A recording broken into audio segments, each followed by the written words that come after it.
Isikan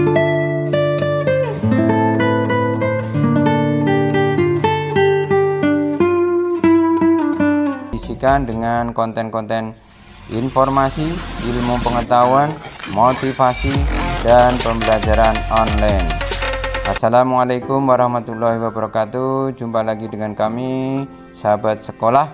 Semoga sahabat semua dalam lindungan Allah Subhanahu wa Ta'ala. Dan sebelum kita lanjutkan, silahkan sahabat semua yang belum subscribe, silahkan di subscribe, kemudian tekan tombol loncengnya biar tidak ketinggalan informasi, like dan share kepada grup-grup yang lain. Bahasan kita kali ini tentang nasab dan hasab. Sering kita mendengarkan istilah bobot, bibit, bebet ketika orang Jawa akan menikahkan anaknya. Bahasan kita adalah tentang bibit. Bibit itu apa? Itu adalah garis keturunan atau yang disebut dengan nasab.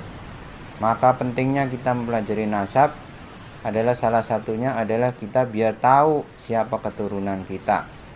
Kemudian yang kedua adalah menjaga agar tidak terjadi konflik, sehingga ketika kita tahu oh ini saudara kita, jika terjadi perbedaan pendapat, terjadi perpecahan dan sebagainya, kita akan rukun kembali. Itulah pentingnya mengetahui nasab. Kemudian bisa menjalin hubungan kekerabatan yang sangat panjang sehingga bisa menjadikan relasi usaha kita atau bisnis kita. Dan masih banyak lagi manfaat-manfaat lain tentang mengetahui nasab.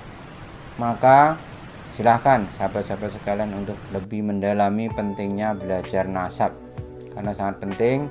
Dilihat di Google dan belajar di buku-buku tentang nasab banyak sekali dan manfaatnya sangat berguna bagi kita jika kita belajar nasab. Semoga bisa menambah kembali untuk belajar tentang nasab. Selanjutnya adalah yang kedua, sekarang suka kita mendengar, suka ditanya orang tuanya sakit diabetes atau orang tuanya sakit jantung. Nah, apakah memang penyakit itu bisa keturunan?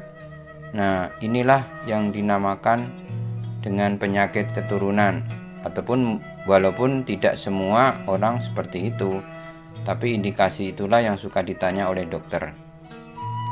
Nah, terus apakah yang baik juga bisa turun, potensi baik itu bisa turun? Nah, inilah yang akan kita bahas atau yang kita kenal dengan hasab.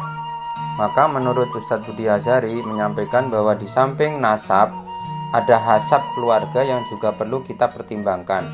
Apa bedanya nasab dengan hasab? Nasab berkenaan dengan garis keturunan yang kita bahas di depan tadi, atau ikatan kekeluargaan seseorang, sementara hasab lebih dari itu. Selain garis keturunan, kita juga harus menelisik lebih jauh tentang sejarah keluarga kita, mulai dari potensi yang dimiliki ayah, ibu, nenek, dan kakek serta buyut kita. Adakah hal yang baik dari mereka yang bisa kita tiru, atau adakah hal yang buruk yang bisa kita ambil pelajaran agar tidak terulang dalam keluarga kita? Sehingga kalau kita amati antara ibu kita, bapak kita, atau nenek kita, kakek kita, kemudian dengan buyut kita, pasti ada sesuatu kemiripannya. Nah, jadi disimpulkan bahwa garis keturunan itu memiliki potensi kebaikan di dalam kehidupan kita. Apa manfaatnya mengetahui hasab keluarga? Maka menurut Ustadz Budi Azhari, dengan memahami hasab keluarga kita sebelumnya, kita akan lebih mudah dalam memetakan kekuatan potensi keluarga kita sendiri. Lebih jauh lagi, kita pun bisa menentukan hal apa yang dapat keluarga kita kontribusikan bersama untuk kepentingan umat. Bagi kita, perjalanan mencari tahu hasab keluarga itu menjadi sesuatu yang sangat menarik, karena dengannya kita bisa kenal lebih dekat keluarga besar kita. Dengan mengetahui sejarah keluarga, kita mendapatkan banyak inspirasi dari hal yang baik yang kita temukan pada mereka. Dan pun saat menemukan hal yang buruk pun, kita akan menjadi pelajaran bagi kita untuk yang akan datang kita bisa memperbaikinya dan tidak berlanjut dalam keluarga kita.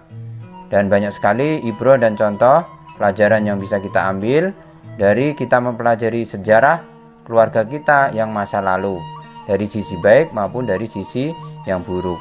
Sisi buruknya adalah jangan sampai terulang lagi. Kemudian sisi baiknya, kelebihan-kelebihan apa yang dimiliki oleh keluarga kita itu menjadikan potensi kita untuk kita kembangkan.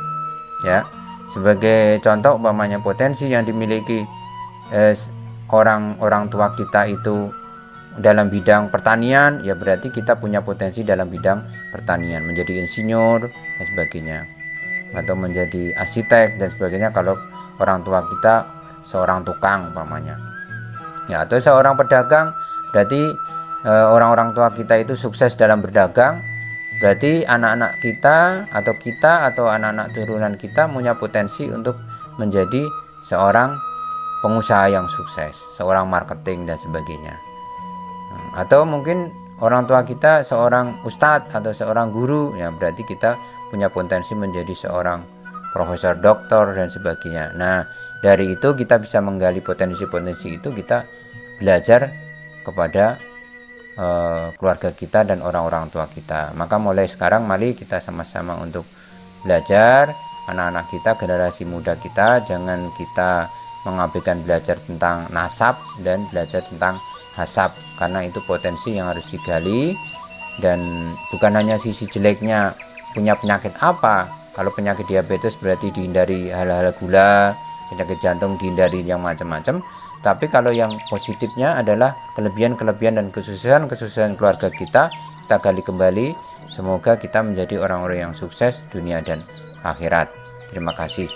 Nah, pengantar ini semoga menjadi pelajaran bagi kita untuk lebih banyak lagi kita belajar tentang nasab dan hasab. Dan kurang lebihnya mohon maaf jika ada kekurangannya karena saya masih belajar. Maka silahkan kepada sahabat-sahabat semua untuk bisa memberikan masukan, kritik dan saran di komen.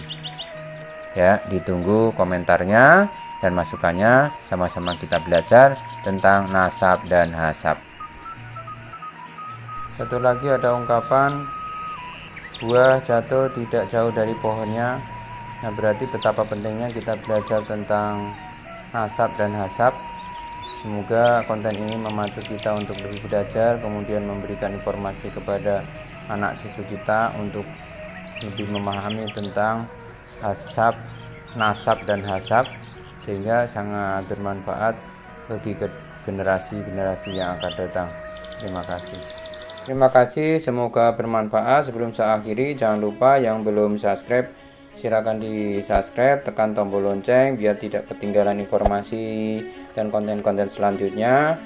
Kemudian like yang suka, kemudian share ke grup Facebook, ke Instagram atau ke WA grup yang lain.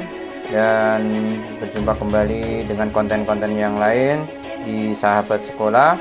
Dan sekali lagi semoga bermanfaat, dan saya mohon maaf jika ada banyak kekurangannya, dan ditunggu kritik dan sarannya dari sahabat-sahabat sekalian. Sekian, wassalamualaikum warahmatullahi wabarakatuh.